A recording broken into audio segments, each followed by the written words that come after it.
Hello and welcome to Renaissance 2.2। आज शुरू करते हैं क्लास 11 की सोशियोलॉजी का second chapter, terms, concepts and their use in sociology. Chapter 1 में हमने देखा था कि सोशियोलॉजी एक साइंटिफिक मेथड फॉलो करता है सोसाइटी को स्टडी करने के लिए। इसलिए इसमें ऐसे शब्द हैं जिनका अपना मतलब है, ऐसे कॉन्सेप्ट्स हैं, थ्योरीज हैं जो कॉमन सेंस नॉलेज से बिल्कुल डिफरेंट हैं। तो इस चैप्टर में इन्हीं टर्म्स, थ्योरीज और कॉन्सेप्ट्स को देखेंगे। सबसे पहले आता है सोशल ग्रुप्स। अब जहाँ दो या दो से ज़्यादा लोग आपस में कंटिन्यूसली बातचीत करते हैं, प्लस उनके बीच कुछ कॉमन इंटरेस्ट होते हैं और एक दूसरे के लिए वो लॉयल होते हैं, उसे एक सोशल ग्रुप कहा जाता है। कोई भी इंसान ऐसे ही ग्रुप में रहेगा जहाँ उसकी अपनी पसंद के लोग होंगे। जैसे फॉर एग्जांपल, आपकी क्लास में आपका एक अपना फ्रेंड्स का ग्रुप है। अब आपके स्कूल में और भी बच्चे हैं, पर आप अपने दोस्तों के साथ ही अपनेपन वाली फीलिंग महसूस करते हैं। तो सोशल ग्रुप की कुछ ये खास बातें हैं जो हर सोशल ग्रुप में आपको मिलेंगी।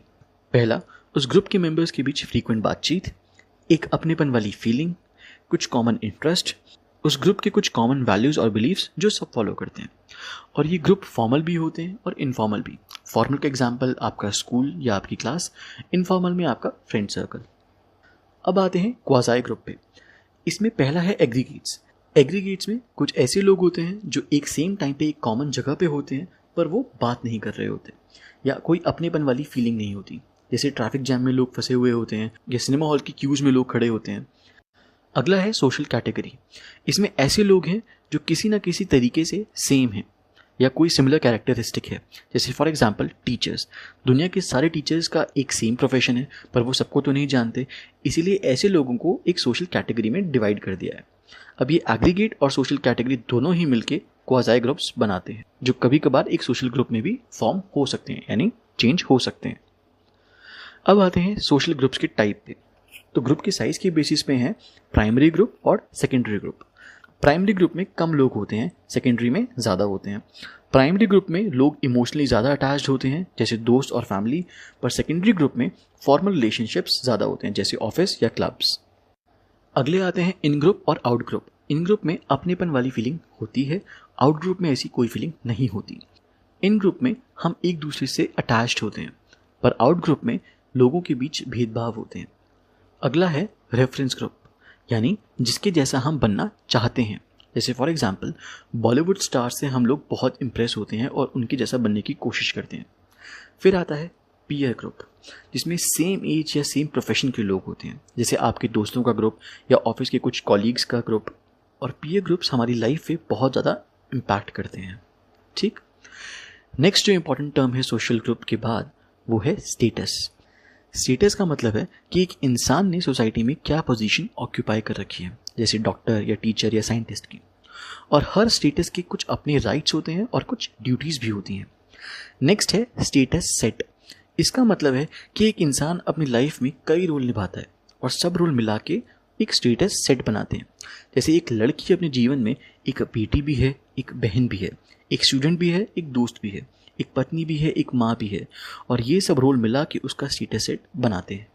फिर आता है प्रेस्टीज, जिसमें हर स्टेटस की कुछ सोशल वैल्यू होती है, यानी उस स्टेटस की कितनी इज्जत है सोसाइटी में। अब जैसे एक डॉक्टर भले ही कम पैसे कमाए एक बिजनेसमैन से, बट उसकी प्रेस्टीज ज़्यादा होगी उस बिजनेसमैन के कंपैरिजन में। ठीक, ये था प्रेस्टीज। अब स्टेटस की भी दो टाइप्स होते हैं। एक होता है अचीव्ड, दूसरा होता है अस्क्राइब्ड। अचीव्ड स्टेटस वो होता है जो हम अपने दम पे और अपनी मेहनत पे लेते हैं, जैसे डॉक्टर, इंजीनियर। और अस्क्राइब्ड स्टेटस वो होता है जो हमें बाय बर्थ मिलता है, जैसे रिलीजन, कास्ट। अचीव्ड स्टेटस पे इंसान की मर्जी चलती है, पर अस्क्राइब्ड स्टेटस में ऐसा कुछ नहीं होता। जो मिल गया सो मिल गया। हमारी मॉडर्न सोसाइटी में अचीव्ड स्टेटस का बहुत इंपॉर्टेंट रोल है, और हमारी ट्रेडिशनल सोसाइटीज़ में अस्क्राइब्ड स्टेटस का। अगली टर्म है रोल। अब स्टेटस और रोल काफ़ी इंटरकनेक्टेड टर्म्स हैं, क्योंकि जैसा इंसान का स्टेटस होगा वैसा ही वो रोल प्ले करेगा। जैसे एक डॉक्टर का काम है लोगों का इलाज करना, स्टूडेंट्स का काम है पढ़ाई करना, और स्टेटस हम ऑक्यूपाई करते हैं और रोल प्ले करते हैं। जैसे टीचर की पोजीशन मेरा स्टेटस होगा और पढ़ाना मेरा रोल। इसमें अगली टर्म है रोल कॉन्फ्लिक्ट। अब जैसा मैंने बताया था कि एक इंसान अपनी लाइफ में कई रोल प्ले करता है और कई बार सारे रोल्स निभाना मुश्किल हो जाता है, इसे बोलते हैं रोल कॉन्फ्लिक्ट। जैसे कई बार वुमेन के लिए अपनी प्रोफेशनल लाइफ और अपनी पर्सनल लाइफ को मैनेज करना बहुत डिफिकल्ट होता है। फिर आता है रोल स्टीरियोटाइपिंग। जब लोग एक रोल एक इंसान के साथ या जेंडर के साथ बांध दें तो उसे बोलते हैं रोल स्टीरियोटाइपिंग। जैसे अक्सर ये देखने और सुनने को मिलता है कि हस्बैंड बाहर काम करेगा और पैसे कमाएगा और वाइफ घर के काम करेगी और बच्चों को संभालेगी। ऐसी सोच को ही स्टीरियोटाइपिंग बोला जाता है। अगली इंपॉर्टेंट टर्म है सोशल स्ट्रैटिफिकेशन, जिसमें लोगों को अलग अलग कैटेगरीज में डिवाइड करा गया है उनके पैसे और पावर के बेसिस पे। स्ट्रेटा का मतलब ही होता है लेयर्स, तो स्ट्रैटिफिकेशन यानी लेयर्स में डिवाइड करना, जिसमें ऊपर पावरफुल लोग आते हैं और बाकी नीचे। हमारी लाइफ के हर स्टेप में स्ट्रैटिफिकेशन का एक इम्पॉर्टेंट रोल है, जिसमें हेल्थ, एजुकेशन, फैसिलिटीज़ ये सब पावर और पैसे के हिसाब से मिलती हैं। इसीलिए हमारी सोसाइटी में चीज़ें इतना अनइक्वल बांटी गई हैं। अब आते हैं सोशल स्ट्रैटिफिकेशन की फॉर्म्स पे कि किस किस बेसिस पे ये डिवाइड करा गया है। तो इसमें पहला है कास्ट। कास्ट का मतलब होता है जाति, जो बाय बर्थ मिलती है, यानी ये अस्क्राइब्ड होती है। पहले के टाइम पे कास्ट सिस्टम सिर्फ हिंदू सोसाइटी में था, बट धीरे धीरे बाकी कम्युनिटीज़ में भी ये फैलता गया। ट्रेडिशनल इंडिया का कास्ट सिस्टम पॉल्यूशन और प्योरिटी के बेसिस पे बनाया गया था, यानी जो जाति सबसे प्योर है जैसे ब्राह्मण वो सबसे ऊपर, और जो सबसे पॉल्यूटेड है वो सबसे नीचे जैसे untouchables. Indian caste system 4 varnas पे बेस्ड है। सबसे ऊपर ब्राह्मण यानी पंडित, फिर क्षत्रिय यानी वॉरियर और किंग्स, फिर वैश्यास यानी ट्रेडर्स, और फिर शूद्रस पीजेंट्स और फार्मर्स। और 5वीं कैटेगरी थी अनटचेबल्स की, जिन्हें पंचमास भी बोलते थे। उन्हें इस वर्ण सिस्टम से बाहर ही रखा गया, उन्हें ऐड ही नहीं किया। तो कास्ट के फीचर्स क्या हैं वो देख लेते हैं कि कास्ट अस्क्राइब्ड होती है, यानी बाय बर्थ डिसाइड हो जाती है। इसमें लोगों को स्ट्रिक्ट रूल्स फॉलो करने होते हैं खाने पीने के मामले में। जैसे ब्राह्मण्स को मांस मदिरा का सेवन बिल्कुल अलाउड नहीं होता। रैंक और स्टेटस के हिसाब से डिवीजन भी हो रखा है, और ट्रेडिशनली काम के हिसाब से ही डिवीजन हुआ था, जैसे पूजा पाठ करने वाले ब्राह्मण, राजा और योद्धा क्षत्रिय। ठीक। सोशल स्ट्रैटिफिकेशन की अगली फॉर्म है क्लास, जिसमें पैसे और पावर के बेसिस पे डिवीजन होता है। सेम क्लास के मेंबर्स के इकोनॉमिक इंटरेस्ट सेम होंगे, लाइफस्टाइल यानी रहन सहन भी सेम होगा, प्लस उनको हेल्थ, एजुकेशन के मामले में सिमिलर अपॉर्चुनिटीज़ मिलेंगी।